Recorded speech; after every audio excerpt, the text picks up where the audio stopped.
দর্শক, চাঁদপুরে 7 দিনের টানা বর্ষণে জলাবদ্ধতা সৃষ্টি হয়েছে।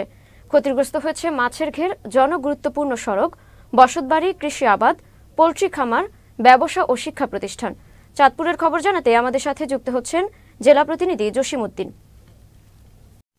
যে আমি এই মুহূর্তে দাঁড়িয়ে আছি চাঁদপুরের ফরিদগঞ্জ উপজেলায়, যেখানে দীর্ঘদিন প্রায় 5 দিন টানা বর্ষণের কারণে জলাবদ্ধতার সৃষ্টি হয়েছে। সেই ক্ষেত্রে কিন্তু চাঁদপুরের যে ফরিদগঞ্জে যে মানুষগুলো রয়েছে প্রায় 2 শতাধিকের উপরে কিন্তু মৎস্য চাষি ক্ষতিগ্রস্ত হয়েছেন এবং হাজার হাজার মানুষ কিন্তু প্রাণীবন্দী অবস্থায় রয়েছেন।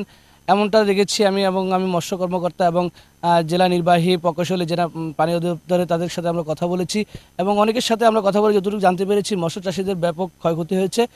সে বিষয়ে আমি কয়েকজন মৎস্য চাষির সাথেও কথা বলেছি। তাদের অভিযোগ হচ্ছে পানি নিষ্কাশনের জন্য যে ব্যবস্থাটুকু করা দরকার ছিল অতি দ্রুত, সেটি কিন্তু তারা আগে করতে পারেনি, বিধায় কিন্তু আজকের এই জলাবদ্ধতার সৃষ্টি হয়েছে।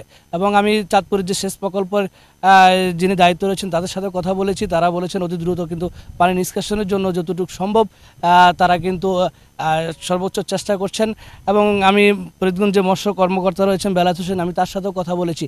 তিনি কিন্তু আমাদেরকে জানিয়েছেন যে ফরিদগঞ্জে যতগুলো মৎস্য চাষি যে ক্ষতিগ্রস্ত হয়েছে সেগুলো কিন্তু তারা লিস্ট করছেন এবং নাম খুঁজে তাদের তালিকা করে তাদেরকে ক্ষয়ক্ষতি দেওয়ার চেষ্টা করবেন আমাদেরকে, এমনটাই জানিয়েছেন। এবং আরেকটি কথা বলে রাখি যে যারা প্রাণীবন্দী অবস্থা রয়েছেন তাদের কিন্তু প্রশাসনিকভাবে যে ত্রাণ তহবিল থেকে যে সহযোগিতা সেটাও কিন্তু করছেন। এবং আরেকটি বিষয় হচ্ছে আমি জানিয়ে রাখি, আমরা দেখেছি ফরিদগঞ্জের মধ্যে কিন্তু অনেক স্বেচ্ছাসেবী টিম কিন্তু কাজ করছেন এই ফরিদগঞ্জ উপজেলাব্যাপী, যারা পানিবন্দী অবস্থায় রয়েছেন এবং সামাজিক সংগঠন এবং রাজনৈতিক যে নেতাকর্মীরা রয়েছেন তারাও কিন্তু এদের থেকে অনেক ত্রাণ সহযোগিতা করছেন, আমরা এমনটাই দেখছি। এই ছিল আমার কাছে চাঁদপুর ফরিদগঞ্জ থেকে সর্বশেষ সংবাদ।